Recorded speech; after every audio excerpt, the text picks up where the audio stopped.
I the എക്സിക്യൂഷണർ veteran 2 എന്ന് വേണമെങ്കിലും പറയാം. 2015 ഇറങ്ങിയ സൂപ്പർ ഹിറ്റ് കൊറിയൻ ഫിലിമായ വെറ്ററന്റെ സെക്കൻഡ് പാർട്ടാണിത്. നമ്മുടെ ഒരു സബ്സ്ക്രൈബർ കുറച്ച് ദിവസമായിട്ട് ഈ പടം റിവ്യൂ ചെയ്യാൻ പറയുന്നുണ്ടായിരുന്നു.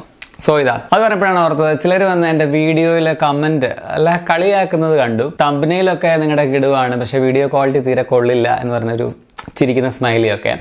ഞാൻ ഇവിടുത്തെ പല പ്രമുഖ അല്ലെങ്കിൽ മെയിൻ റിവ്യൂവേഴ്സിന്റെ അത്രയും ഒന്നും പ്രമുഖനല്ല, പാരമ്പര്യ സ്വത്തുള്ള ഒരു വ്യക്തിയല്ല, സ്വന്തം കാലിൽ സ്വന്തമായിട്ട് ചെയ്യുന്ന ഒരാളാണ്. അപ്പം എനിക്ക് കിട്ടുന്ന വ്യൂസും നിങ്ങൾക്ക് നോക്കി അറിയാൻ വളരെ കുറവാണ്, അതുകൊണ്ട് തന്നെ ഇൻകവും കുറവാണ്.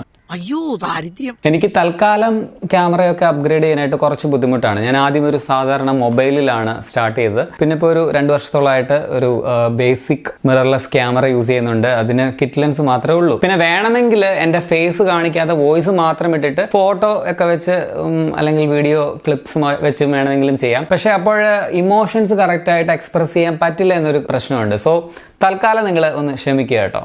ഇൻസൾട്ടാണ് മുരളി ഈ ലോകത്തിലെ ഏറ്റവും വലിയ ഇൻവെസ്റ്റ്മെന്റ്. അപ്പോൾ ഇനി നമുക്ക് റിവ്യൂയിലേക്ക് കടക്കാം. റിയോ സോങ് വാൻ ആണ് ഈ പടത്തിന്റെ ഡയറക്ടർ. ഹാങ് ജുങ് മിൻ, ജുങ് ഹെയിൻ എന്നിവരാണ് പ്രധാന വേഷങ്ങൾ വന്നിരിക്കുന്നത്. സോ ഇന്ന് ഐ ദ എക്സിക്യൂഷൻ എന്ന കൊറിയൻ ത്രില്ലർ സിനിമയെ കുറിച്ച്.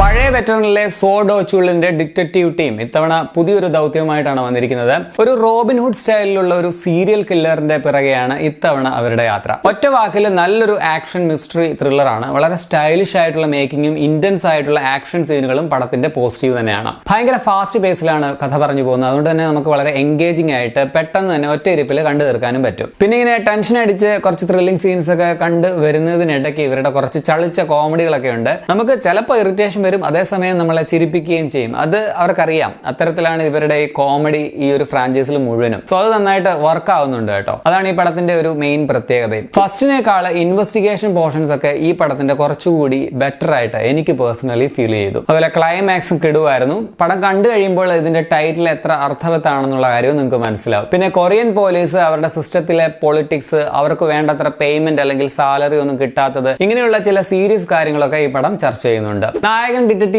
സോ ഡോ ചുളായിട്ട് വന്ന ഹാങ് ജുങ് മിൻ പോളി പെർഫോമൻസ് ആണ്. ഇതിൽ ഹീറോയുടെ ഒരു പ്രത്യേകത എന്താണെന്ന് വെച്ചാൽ ഒരു അതിമാനുഷികനായിട്ടുള്ള ക്യാരക്ടർ ഒന്നുമല്ല, സാധാരണക്കാരനാണ്. ഓവർ മാസ് ഒന്നുമില്ല. അടിയുടെ ഒക്കെ കാര്യത്തിലാണെങ്കിലും വളരെ റിയലിസ്റ്റിക് ആണ്. അതായത് നായകൻ ഇഷ്ടം പോലെ അടിയൊക്കെ കൊള്ളുന്നുണ്ട്. ആ ഒരു സ്റ്റൈൽ എനിക്ക് ഭയങ്കര ഇഷ്ടമാണ് കേട്ടോ. പിന്നെ മറ്റൊരു കിടിലൻ പെർഫോമൻസ് പാർക്ക് സുൻവോ എന്ന ക്യാരക്ടറായിട്ട് വന്ന ജുങ് ഹെയിനിന്റേതാണ്. ഇത്തരത്തിലുള്ള ക്യാരക്ടേഴ്സ് നമ്മൾ വേറെ പല പടത്തിലും കണ്ടിട്ടുണ്ട്. പക്ഷെ പുള്ളി വളരെ നൈസ് ആയിട്ടാണ് ഇത് ചെയ്തു വെച്ചേക്കുന്നത്. വളരെ നിഷ്കളങ്കമായിട്ടുള്ള ഒരു ഫേസും ഒക്കെ ആയിട്ട് ആ ഒരു ക്യാരക്ടറിന് ഭയങ്കര ആപ്റ്റ് ആയിരുന്നു അദ്ദേഹം. പഴയ ടീമിലെ ബോസ് ആയിട്ട് വന്ന ഓ ഡാൽസു, ബോങ് ആയിട്ട് വന്ന യുൻജു, നായകന്റെ ഭാര്യയായിട്ട് വന്ന ജിൻ ക്യൂങ് ഒക്കെ ഇതിലും നൈസ് ആയിട്ടുണ്ട്. ഫസ്റ്റ് പാർട്ടിലെ പോലെ ഇതിലെയും വില്ലൻ കട്ട സ്ട്രോങ് ആണെന്നുള്ളതാണ് പടത്തിന്റെ വലിയൊരു പോസിറ്റീവ്. ഓൾസോ ഇതിലെ സൈക്കോ വില്ലൻ അങ്ങനെ ആകാനുള്ള ഒരു ക്ലീഷേ ബാക്ക് സ്റ്റോറി ഒന്നും കാണിക്കാത്തതും നന്നായി. Cinematography, editing, colour grading, background music ഒക്കെ സ്റ്റൈലിഷ് ആണ്. പ്രൊഡക്ഷൻ ക്വാളിറ്റി കിടുവാണ്. സ്റ്റണ്ട് കോറിയോഗ്രഫി വളരെ നൈസ് ആണ്. ആക്ഷൻ സീനുകളാണ് ഈ പടത്തിന്റെ മെയിൻ ഹൈലൈറ്റ്.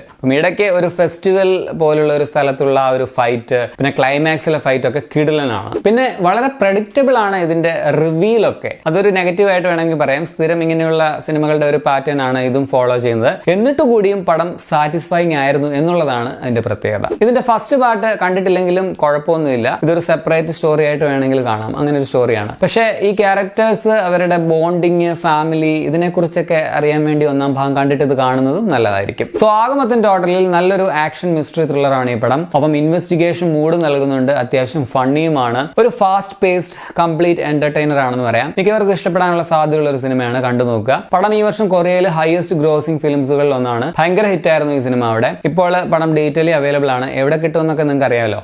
ഇന്റർനെറ്റിന്റെ ശക്തി ഉപയോഗിക്കുക. എംസോണിന്റെ വളരെ നല്ലൊരു മലയാളം സബ് ടൈറ്റിൽ പരിഭാഷയും നിങ്ങൾക്ക് ലഭ്യമാണ് എംസോണിന്റെ സൈറ്റിൽ. ആക്ഷൻ ത്രില്ലർ പ്രേമികൾക്ക് തീർച്ചയായിട്ടും ട്രൈ ചെയ്യാവുന്ന ഒരു സിനിമയാണ്. By the by, post credit സീനുകൾ കാണാൻ മറക്കരുത്. ഫുൾ എൻഡ് ടൈറ്റിലൊക്കെ കഴിഞ്ഞും പടം കുറച്ചുണ്ട് കേട്ടോ. അത് പറഞ്ഞപ്പോഴാണ് പണ്ട് ഈ ജാക്കി ചാന്റെ പടങ്ങളിലെ പോസ്റ്റ് ക്രെഡിറ്റ് അല്ലെങ്കിൽ എൻഡ് ക്രെഡിറ്റ് കാണിക്കുന്നവരുടെ കുറച്ച് ബ്ലൂപ്പേഴ്സ് ഒക്കെ ഇല്ലേ, എനിക്കത് ഭയങ്കര ഇഷ്ടമായിരുന്നു.